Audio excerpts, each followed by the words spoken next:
में। तो उन्होंने शिक्षा को लेके एक बहुत बड़ी अलग जगाई थी बाबा साहब ने। तो उसी सिलसिले में हमने इनके सामने डिमांड रखी थी।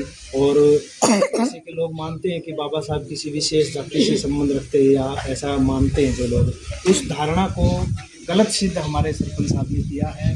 जो इन्होंने लाइब्रेरी बनवाई और उसका जो नाम है वो डॉक्टर BR अम्बेडकर पुस्तकालय के नाम पे रखा गया, क्योंकि वो भारत के वो सूर्य हैं जो शिक्षा को लेके उनका कोई भी मुकाबला नहीं कर सकता। जैसे भारत का संविधान के निर्माण से लेके और भी तरह तरह की जो चीज़ें हैं, महिलाओं के अधिकार के लेके और जातिवाद को लेके, या जैसे हमारे नौकरियों को लेके, निजीकरण को लेके, किसानों को लेके, कोई भी ऐसा वर्ग छूटा नहीं है जिसके बारे में बाबा साहब ने संविधान में मेंशन ना किया। आपने बहुत सारी बातें करी हैं बाबा साहब के बारे में, संविधान की बातें करी, महिलाओं के हक अधिकार की बात करी, किसानों की बात करी, लेकिन हम देखते हैं कि जब अमेरिका के पूर्व राष्ट्रपति रहे हैं जो बराक ओबामा, उन्होंने तो यहाँ तक कह दिया था कि डॉक्टर अम्बेडकर अगर हमारे देश में पैदा होते तो हम उन्हें दुनिया का सूरज कहते हैं। भारत रत्न से भी नवाजा गया, बोधिसत्व की उपाधि भी उन्हें मिली है।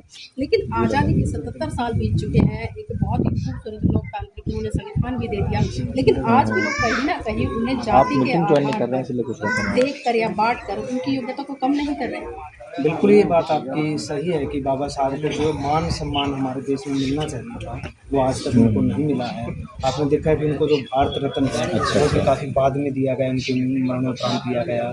और आज भी जो छवि बनाई गई है वो एक इस तरह से बना दी गई कि उनको एक विशेष जाति से या धर्म से जोड़ के रख दिया है। लेकिन ये देखिए सदियों से हमारे समाज के अंदर जो एक नकारात्मक जो सोच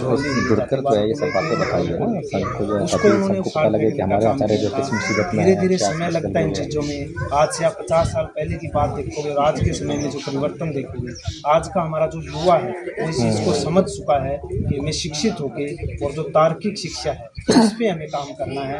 और वो जो तर्क के आधार पे जो शिक्षा प्रणाली विकसित की जा रही है, ये बात ये नहीं है कि हमारे देश में क्या है।